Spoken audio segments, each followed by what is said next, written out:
Welcome to Quail's Quail Farm. This is, I think it's about the 2.5 week update for these little guys.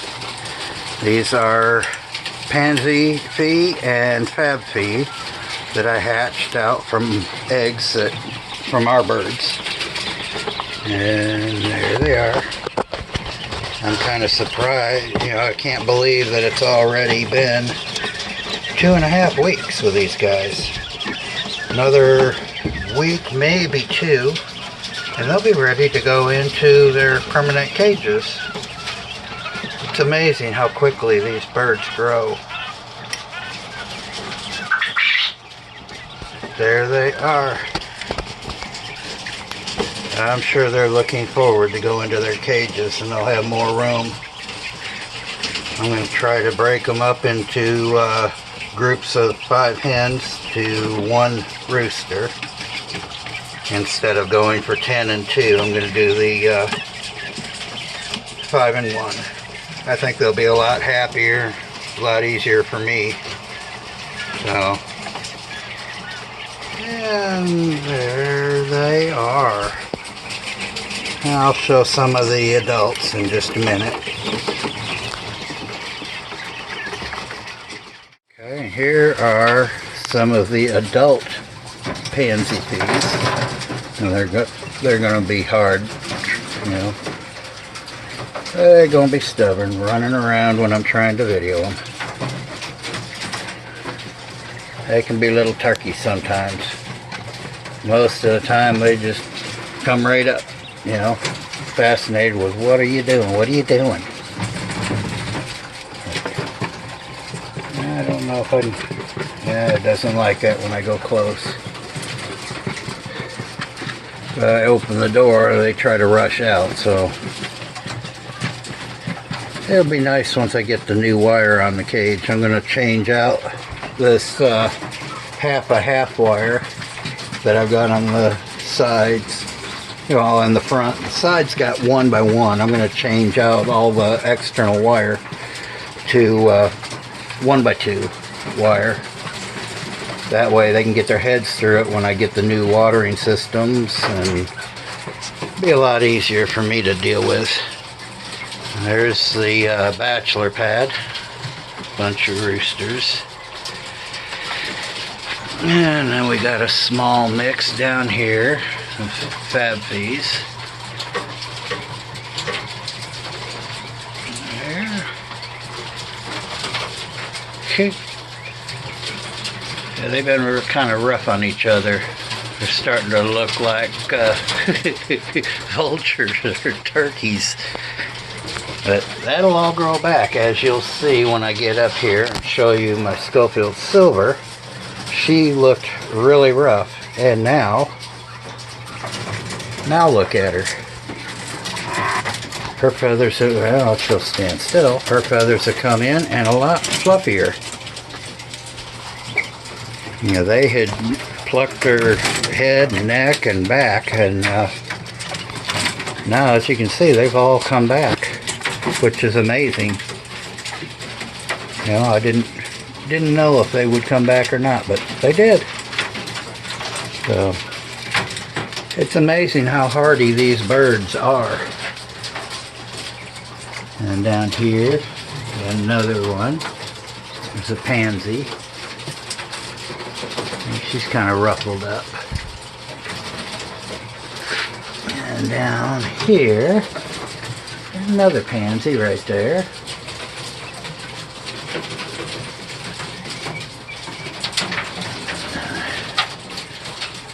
Here. An Italian, I think. Okay. And we'll go back over to my original Falb fees in just a minute. Oh, I love that silver. It's a beautiful girl.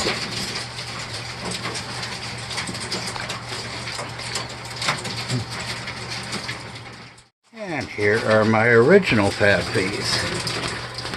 3 cages of them. For those that haven't been watching or are new to my channel, 3 cages that have 10 and 2 in them. 10 hens to 2 roosters. Some of them are getting some of their feathers back. Some of them, well, they're getting plucked. But they grow back.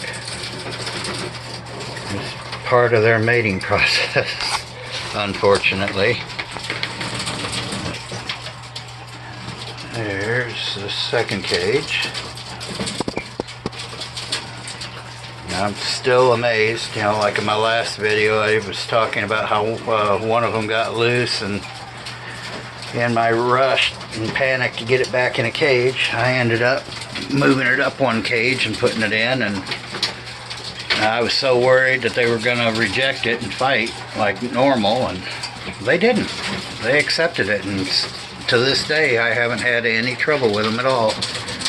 And I don't know if that's a characteristic of the Falb fee versus my other birds that I've had, the wilds and the jumbo whites. But with the jumbos, every time I'd end up sticking a bird in accidentally without pulling them all out, you know, to do like a reset and then put them all back in, they'd always fight. They'd try to kill the oddball, you know, bird, the new bird. And well, these guys, I haven't had that problem. Of course, I'm not going to push my luck and do that deliberately. You know, I want these guys to have the best life they can, you know, while I've got them. But there they are. You know, about another week or 2, and I'll be able to take the birds that are in the brooder off the supplemental heat, and I can move them into my little, what I call my transfer cage, and do some cleaning in the brooder, unless I've got cages cleared out and ready for them. It'll be interesting. I'm kind of anxious to see if painting parts of the brooder actually may help as intended to make it easier to clean. And you know, once when I process birds again, I'm hoping to move some birds that I'm planning on keeping into another cage. And I've got the one that I showed last week that was really nasty.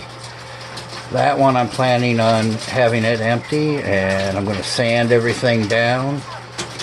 And at the very least, I'm hoping to be able to possibly put some polyurethane on the parts that they have access to.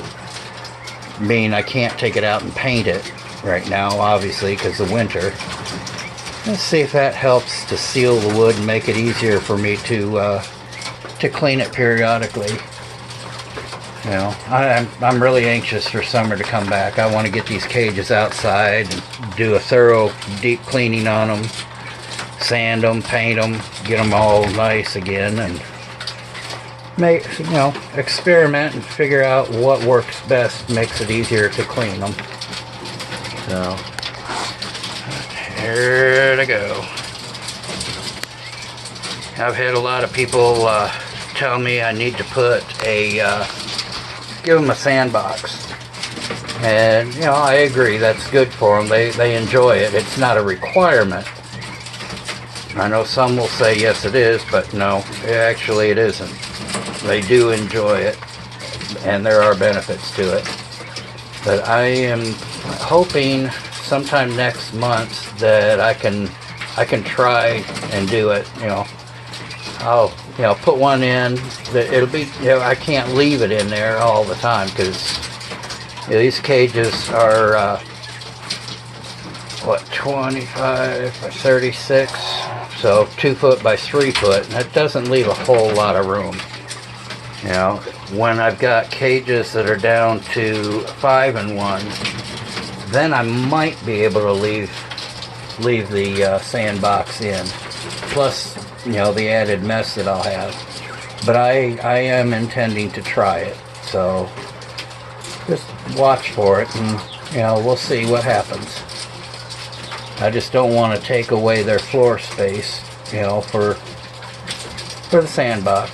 You know, maybe it'll be something I can put in for, you know, a couple hours a day and take back out, you know. If I can get cages outdoors, then I can make larger cages, you know, single level and not have a dropping pan, and then I can put, you know, sandbox in there and keep it in there. So, in fact, I've got an idea of a design where it'll have an enclosed box where to clean the sandbox I'll just use a like a litter scoop for like you'd use for a cat. You know, but indoors that's simply not practical because of the type of cages that I'm having to use and the fact I've got to use dropping pans in here. So we shall see what happens. So if you like my videos, please like, subscribe, hit the bell button so you get notifications of my future videos. And if you would, please share it on your different social media like Facebook, Twitter, you know, what have you. It really does help. I think right now I'm at 307 subscribers and really looking forward to getting to 1,000. So there they are. I hope you enjoyed the video, and after the new year we'll see. I'm hoping to try another color variety of birds. So we'll see. It'd be a small hatch if I get to do it. So I enjoy seeing the different colors as well as I know some of you do too. So there you are. And hopefully within the next week or two I'll be able to get another video up. We'll just have to see what happens with, you know, with the holiday. So we'll see you all later.